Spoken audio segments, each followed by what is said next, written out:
Welcome back, friends. Today we're going to be talking about one of my favorite topics in the world, and this is all about trends.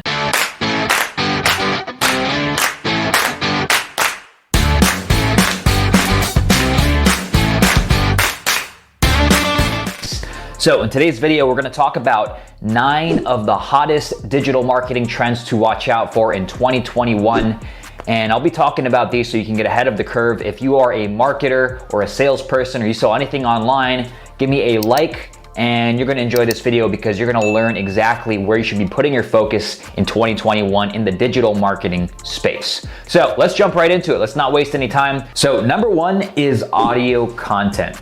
Over 100 million people listen to podcasts every month, but that's not the only platform there is for audio content. So there is Clubhouse, the new app that came out, I think earlier in 2020, where it's audio only and you can join these rooms with big time entrepreneurs who are sharing value and listen in on the lessons they're sharing in these Clubhouse rooms. Twitter is coming out with their own competitor to Clubhouse called Twitter Spaces, and Facebook is coming out with their own competitor as well.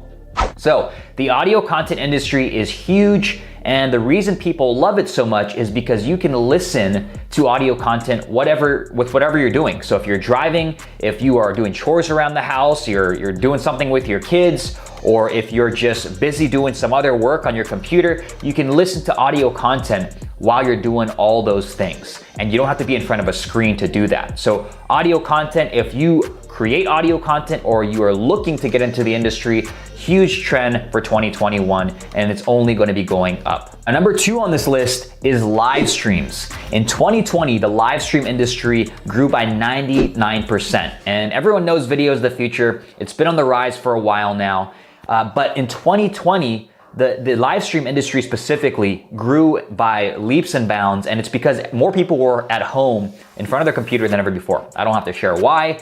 We all know why after the year that we just had, but more people are using platforms like Zoom to do virtual meetings. They're doing live streams on social media platforms like Twitch, Facebook, YouTube, TikTok even, right? I don't know if TikTok has a live stream feature, but I know that more people are going to video than ever before.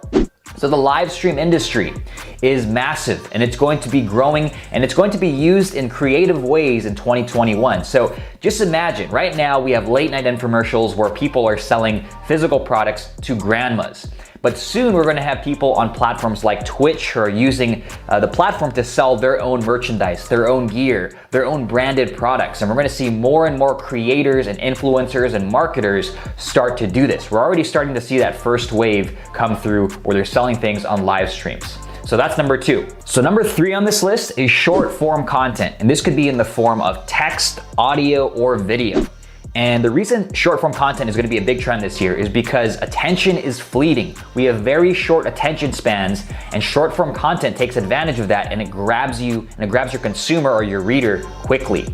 So this could be, again, in any form, video, audio, or text based. If we're talking about text, you want to think of platforms like Twitter or LinkedIn. They have character limits on those platforms, and I just started getting into Twitter, and the reach and engagement on that platform is crazy. It's insane. Very underrated platform, even though it's a pretty old platform.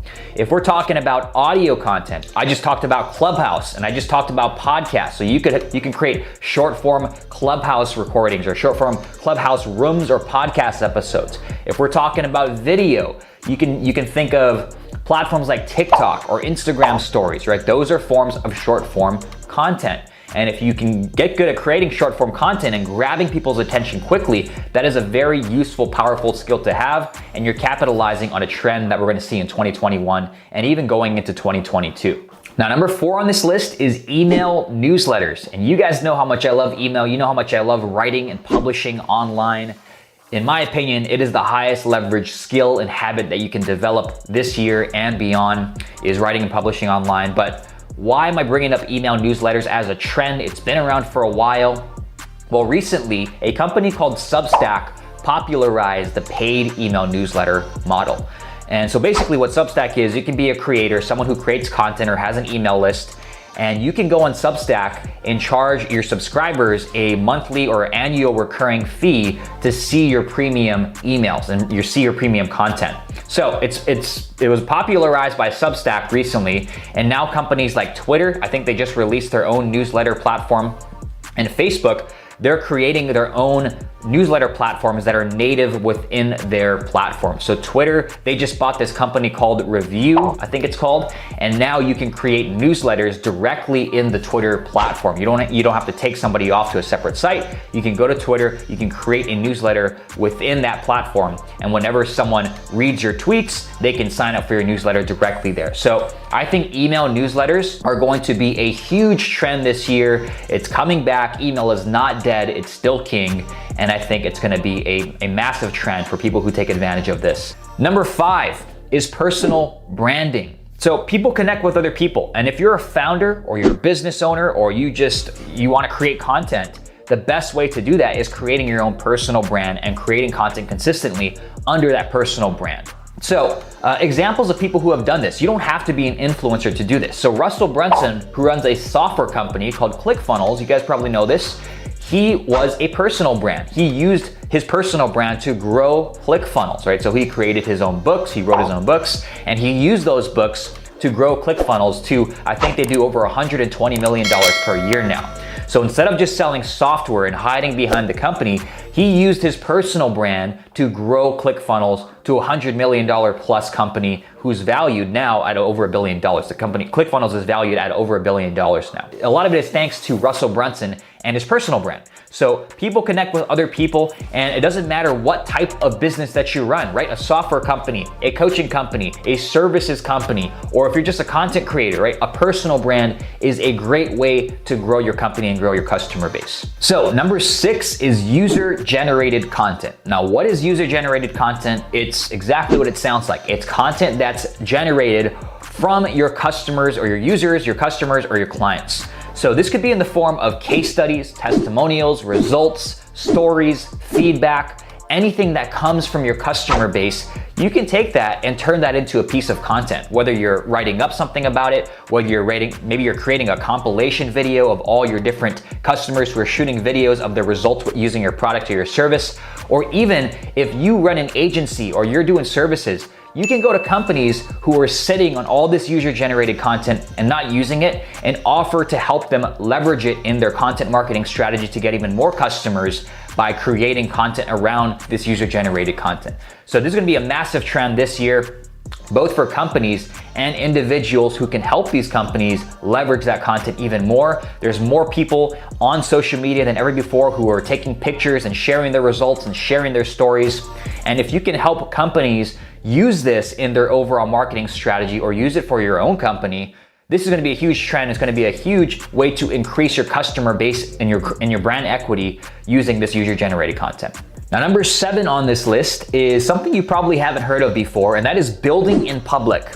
What is building in public? Well, it's exactly what it sounds like. You are building your company or you're showing your journey and you're doing it in public. And this is a huge trend on Twitter, especially in the software founder space. A lot of these companies, new software founders, they're starting their company from $0 and they're showing their journey as they're growing it to 10K per month, to 20K per month, to 30K per month. They're showing how they're getting customers and how they're improving their product and what they're doing on a day-to-day basis to grow their team. And all the things that they're doing, they're documenting it and they're building their company in public. So I love this trend. I don't know why it's on other platforms yet. I've only seen it on Twitter so far, but I think we're gonna see more and more of this spread to other platforms because it's transparency, right? And people love to see how you are building behind the scenes and how you're growing and documenting your journey. People love to see that. So a few reasons why this is so powerful: it builds trust, it builds social proof, it builds your audience, right? And people who are cheering you on and want to see you do well with your company if you have something of value to provide. And they are seeing you build this and grow publicly, and it has all that built-in trust, social proof, and you get that audience as well. And of course, you're gonna get customers out of this too. As they're watching you, people are gonna be interested in your product as well as you're documenting things, and they're gonna start signing up to become customers of your product if you have a good product, of course. Okay, so building in public, huge trend this year. I've only seen it on Twitter, but I think it's gonna spread to other platforms like Facebook and Instagram and TikTok of other people who are building in public and documenting their journey. Number 8 is community building. And I strongly believe that the companies who build communities not just sell products and services, they build communities around their company. These are the companies that will win in the long run. So we just talked about ClickFunnels and Russell Brunson. A big reason why he was able to build his company to 100 million plus is because he built a loyal community around sales funnels and online marketing, right? The ClickFunnels community and the Facebook group, they have over 260,000 members in that group at the time of this recording. So other people, influencers on YouTube, right? Vanessa Lau, she has a community as well in her Facebook group. I can't remember what it's called, but she has a Facebook group around her mission, which is helping people turn their followers on social media into clients in a coaching business. So the people who can build communities around their company and not just sell products and services, these are the people who are going to create loyal fans because people love being parts of communities who have a common mission, a common goal, a common purpose. And number 9 on this list, the final trend in this top 9 digital marketing trends for 2021 list is cohort-based courses. Now, what is a cohort-based course? You can think of it like in like a college course, but it's not a college course. It's in the form of an online course. Now, what a cohort-based course is, it has a specific start date, a specific end date, and everyone in this cohort together is working towards a specific result, a specific end goal together. So it's different than an online course because with a regular online course, you can join at any time and you can go at your own pace, right? It's just however fast you go through the modules. With a cohort-based course, the reason I like it is it has a built-in deadline and everybody is working to that deadline, working through the modules, through the course material together on the same timeline together towards that goal, all as a group. And the pros about that, the upside with the cohort-based course is it forces people to take action and it motivates people to take action because you're seeing all these other people, these other students in the cohort-based course who are taking action, who are moving along, who are crushing through the material and who are getting results, and it makes you want to do the same thing, right? Because you're going at the same pace together as a group and you're staying accountable. So I'm a part of a couple cohort-based courses right now. I'm getting incredible results. I'm loving the experience. There's people like David Perel who has Rite of Passage. It's a writing program teaching you how to write online. There's people like Tiago Forte who has Building a Second Brain, and the founder of Udemy, which is a multi-billion-dollar company in the online education space. He is building another company all around cohort-based courses and a platform for helping you create and sell those. So I think this is gonna be the biggest trend on this list this year. It's gonna have a huge blow up if I were to predict it sometime around the middle of the year. But cohort-based courses, I think they're gonna be a lot better than regular online courses. I think it's gonna revolutionize the industry because it's gonna help people get better results, right? And that's the main thing with courses is not a lot of people go through the courses right now. So the cohort-based course will help people go through the course, implement, and get a result with it. And of course, that is what matters, right? Was when people get results with the course. So I'm creating my own cohort-based course sometime in the next month. And I think this is gonna be a huge industry on its own in the next year, 2 years, 3 years down the road.